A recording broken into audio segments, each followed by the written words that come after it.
ბოლო დროის ერთ-ერთი ყველაზე შემზარავი მკვლელობის საქმე 8 წლის ნანიკო ბერიაშვილის მკვლელობაში ბრალდებული იაგო ნებიერიძის სასამართლო პროცესები დაიწყო. პირს, რომელსაც არასრულწლოვნის განზრახ მკვლელობასა და მის მიმართ ჩადენილ გარყვნილ ქმედებას ედავებიან, სასამართლო ციხეშივე ჩაუტარდა. ამის მიზეზი სავარაუდოდ მისივე უსაფრთხოებაა. იაგო ნებიერიძის ადვოკატი მისი დაცვის ქვეშ მყოფის უფლებების დარღვევაზე მოკვლული გოგონას ოჯახი კი ნებიერიძის სათანადოდ დასჯაზე საუბრობს. Деталები ნახეთ ჩვენ სიუჟეტში. რუსთავის მე-6 პეიტენციურ დაწესებულებაში გორელი იაგო ნებიერიძის სასამართლო პროცესი დღის 2 საათზე დაიწყო. 8 წლის ნანიკო ბერიაშვილის მკვლელობის საქმეზე ბრალდებულის პროცესზე მტკიცებულებების დასაშვებობაზე იმსჯელეს. ბრალდებულის ადვოკატი აცხადებს, რომ მხარის მიერ წარმოდგენილი ყველა მტკიცებულება სადაო გახადეს და არსებითად განსახილველად გადასცეს.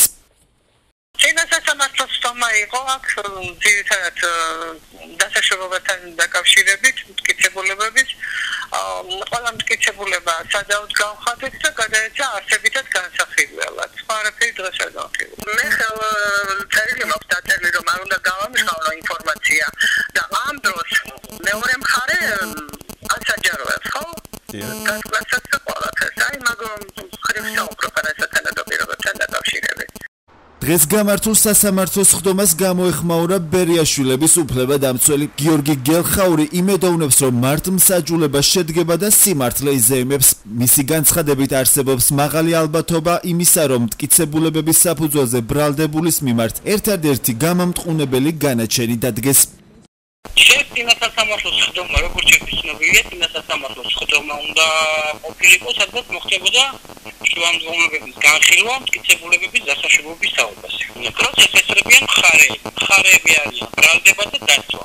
ბოლოდინი არის ის, რომ აუცილებლად იზეიმებს და მართლმსაჯულება შედგება. გამამტყუნებელი განაჩენის მოლოდინშია მოკლული 8 წლის გოგონას ოჯახიც. დაზარალებულები იმედოვნებენ, რომ იაგო ნებიერიძე სამუდამო პატიმრობას მიუჯიან. წინააღმდეგ შემთხვევაში ხვიჩა ბერიაშვილი საპროტესტო აქციებს აანონსებს. ოჯახის დამოკიდებულებაა, რომ სამუდამო პატიმრობა მისცე.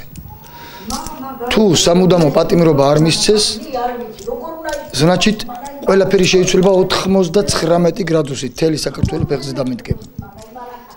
ანეგენი ანეგ ბავში ან გადაყვებიან ყველა მაგას.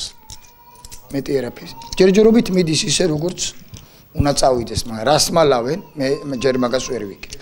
ადვოკატების ინფორმაციით პროცესის ციხეში ჩატარების გადაწყვეტილება მოსამართლემ მიიღო. მიზეზი კი როგორც უფლებადამცველები ვარაუდობენ ბრალდებულის უსაფრთხოება. მორიგი სასამართლო პროცესი 6 მარტს დღის 2 საათზე გაიმართება. სხდომის ლოკაცია კი ისევ გასაიდუმლოებულია. 33 წლის იაგო ნებიერიძე არასრულწლოვნის მიმართ დამამძიმებელ გარემოებაში ჩადენილი განზრახ მკვლელობის მუხლითაა ბრალდებული. მას ასევე არასრულწლოვნის მიმართ ჩადენილ გარყვნილ ქმედებასაც ედავებიან.